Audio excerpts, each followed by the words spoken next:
Hello and welcome to the American Dream Podcast. I am your host, Elias, and this week I got a little bit different of an episode for you.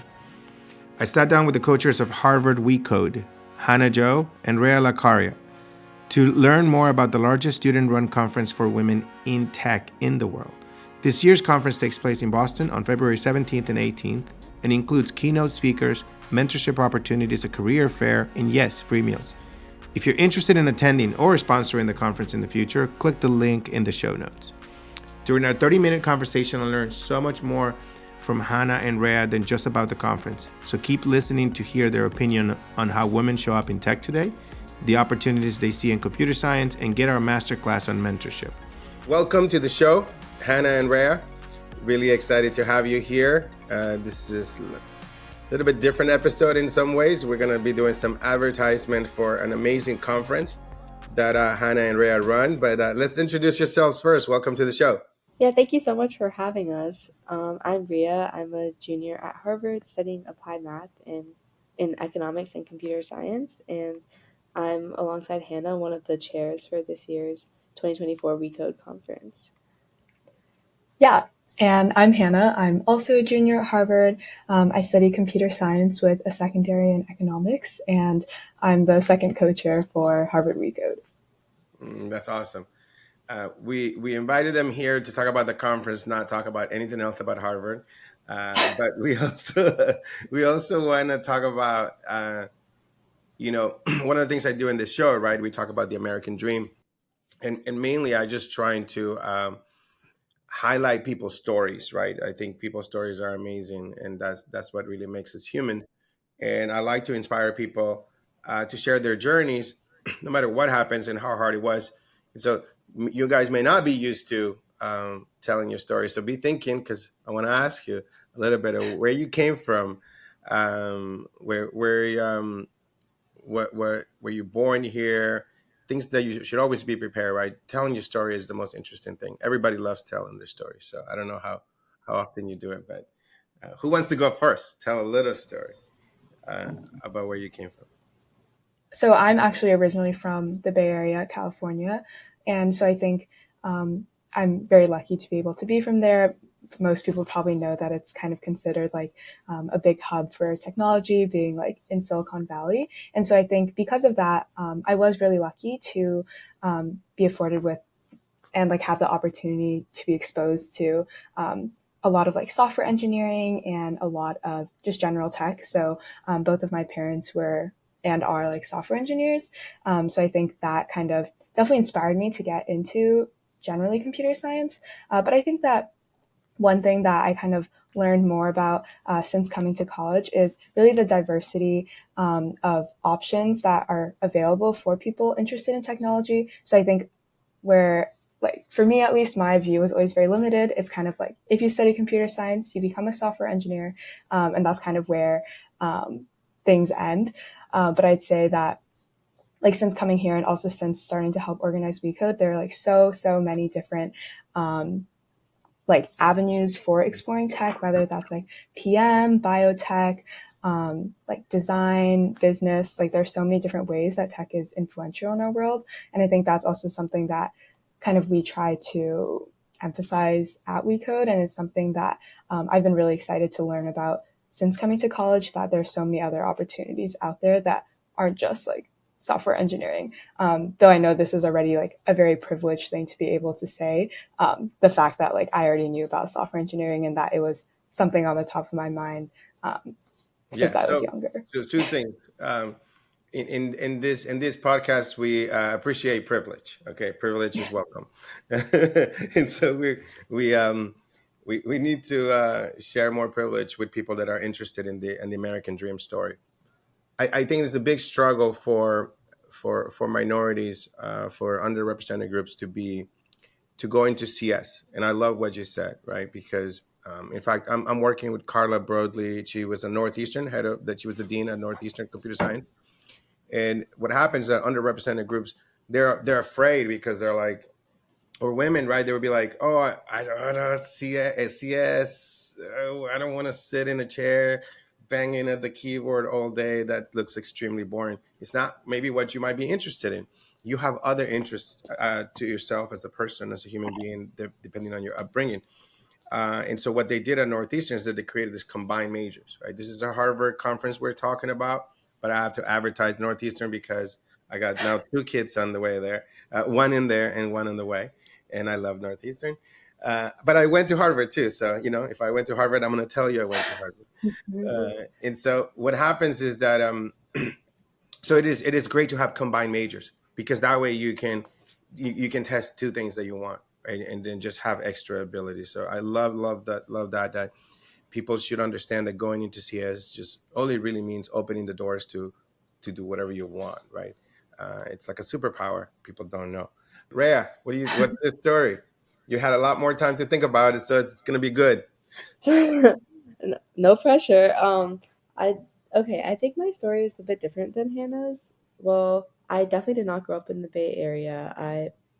My parents like moved to England from India, and my dad was like a doctor, but then turned like drug developer at a pharmaceutical company, and then my mom was an architect, so very separated from, I guess, the world of like technology.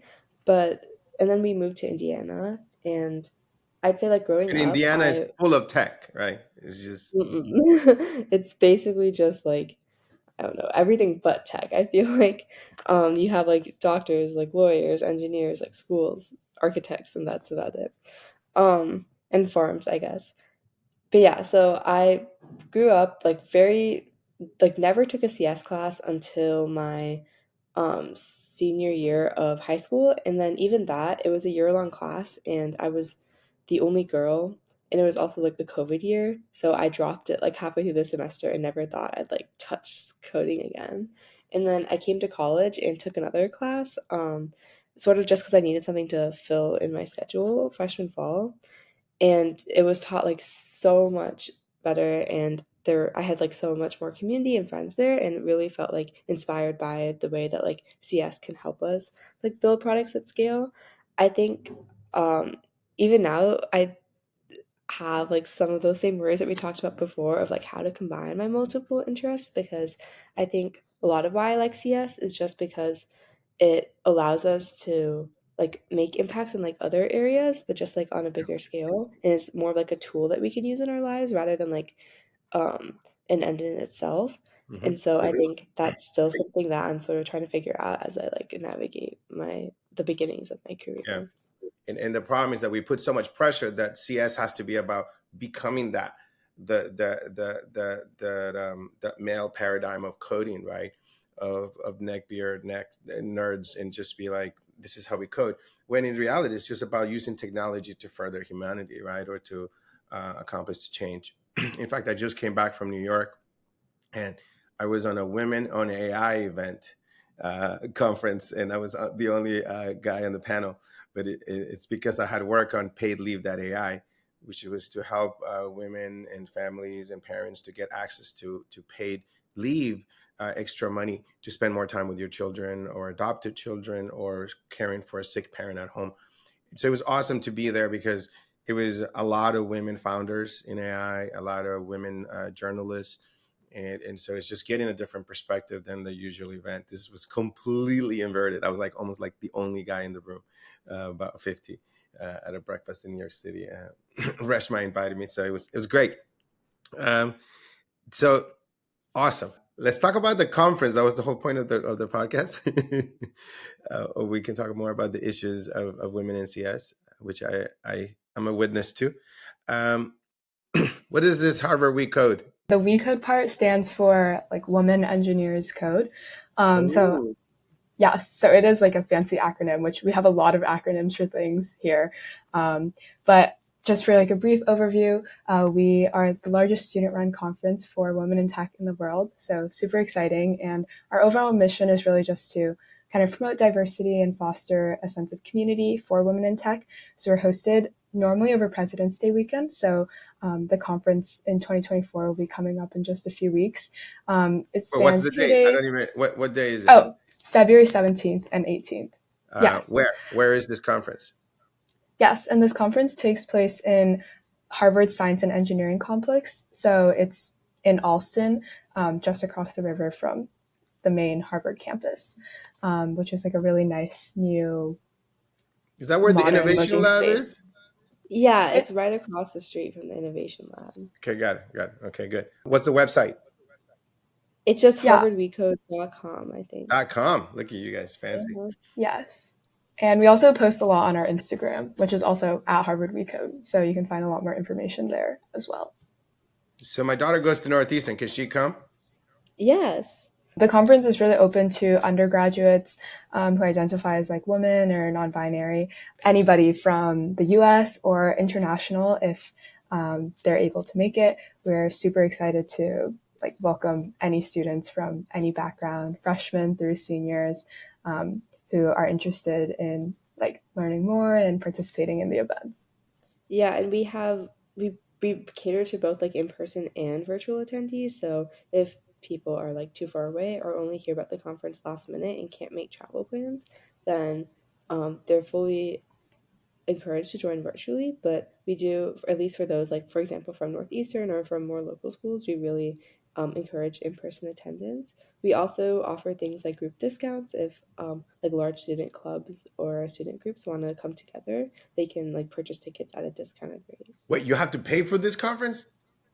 Yes, Yeah. you do have to pay for the conference. How much is the conference? This is Harvard, so it must be really expensive. It's like about $80 for the 2 days. We cover breakfast, lunch, dinner, free t-shirt, lots of free merchandise. And it's mostly just to support us in being able to financially like run the conference for future years because we also offer pretty generous scholarships.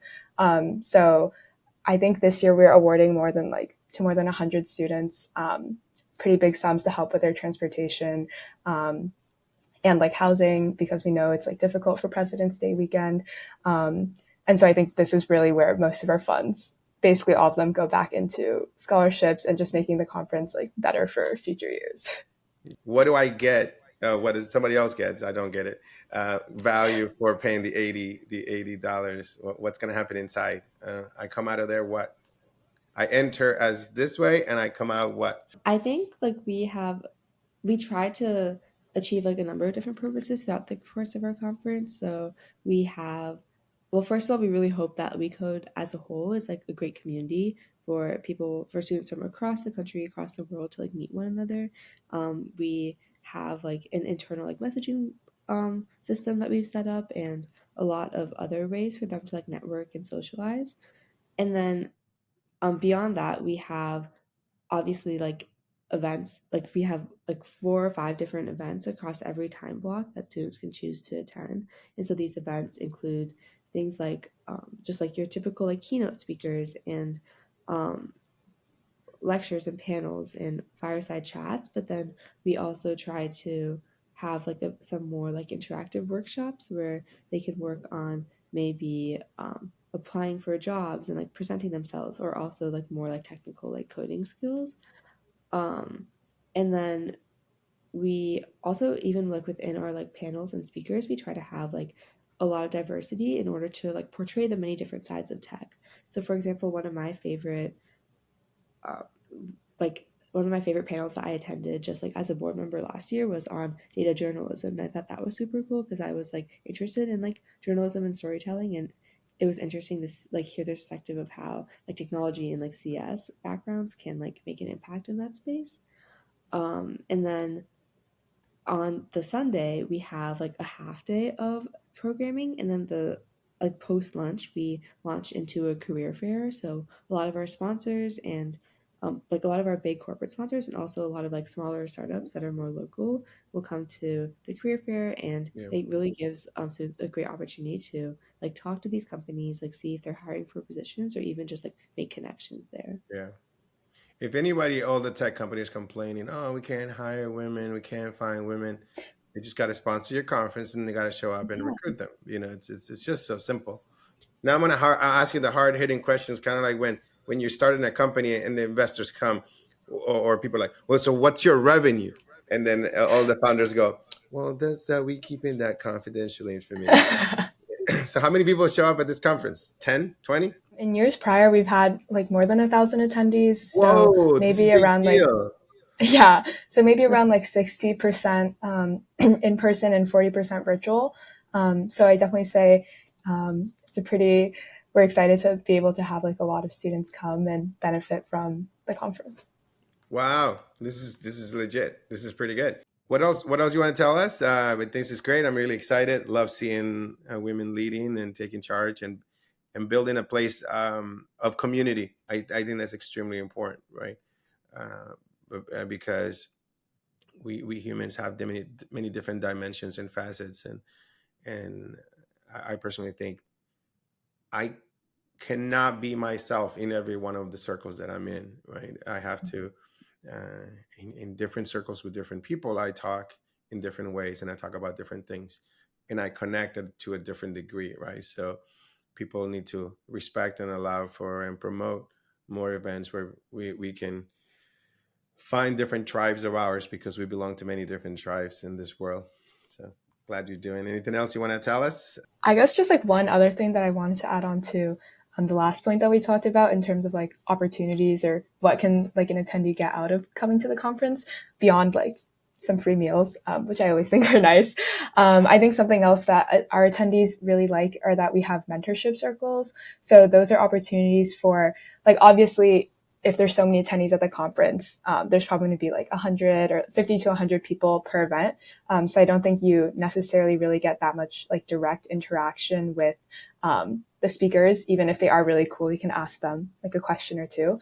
But what we do is we match attendees with like speakers and sponsors who are willing to like mentor students in much smaller groups. So like 3 to 4 students. And I think this is a really great way for attendees to get to like talk to the people who they're excited about in a much like smaller and more intimate setting. And I think is something that really helps because obviously listening is like super good. You can gain more information. But I think for me, I've been lucky enough to have some like really great mentors. And I think fostering those like more interpersonal connections are like very, very important as well. So I think that is hopefully something else that attendees can Rhea, we're gonna gain. get to you in a Yeah, second. from the So you got to give us conference. this one big. You got to close it with the big mic drop. But before that, uh, no pressure.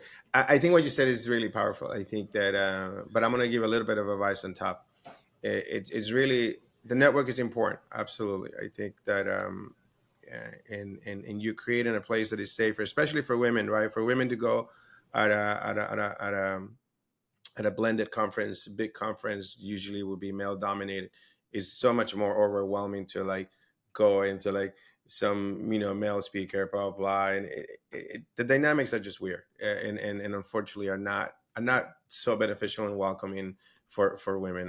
It's just that's what I've seen, right, and heard and stuff like that. So here is so much more comfortable and approachable, and you're already open, especially for students, and you can open the way for them to go talk to each other, encourage it, and say like they are going to be waiting for you. They want to meet with you. It's so great to see and to have. But I will say something. Recommend, tell your students, right, to prepare for that meeting, right, to do work, right, to have an ask ready, right, and to chat GPT that, right, and be like, okay, I'm going to what should I ask, what should I bring. A lot of times I get introduced to people over LinkedIn, over message, over text, and they're like, and they're like, it just annoys me here. I'm gonna use my privilege. They're like, I want to talk to Elias. I just want to like pick your brain for like 2 or 3 minutes, or like, oh, I would love to just hear a little bit about your experience about this and this. And I'm like, I have a podcast, and I'm not trying to be a douchebag and brag, but like, there's like a million videos of me and articles and stuff. And like we're so busy, right? And to be asked to like repeat that, I don't know. Maybe you guys tell me. Am I being a douchebag for thinking that? Not necessarily saying.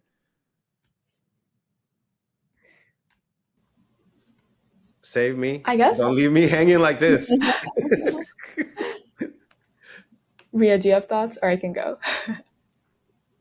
I think like it sort of just like depends on like where you are and like your knowledge of the space. I think that like we definitely see that, for example, for like freshmen. I think like exploration and just sort of like having an open mind and seeing what out there is like very important. And maybe that sort of um the approach that people are taking, where they're like, oh, I just want to pick your brain without like a clear sense of like direction or a specific question. But then I do think that like something that I feel like I didn't take advantage of when I was younger was just like the internet and like looking stuff up and like reading articles and hearing other people talk, because you don't have to see them in person nowadays to actually, or like even in like a live conversation to like get their insights. There are so many more resources out there.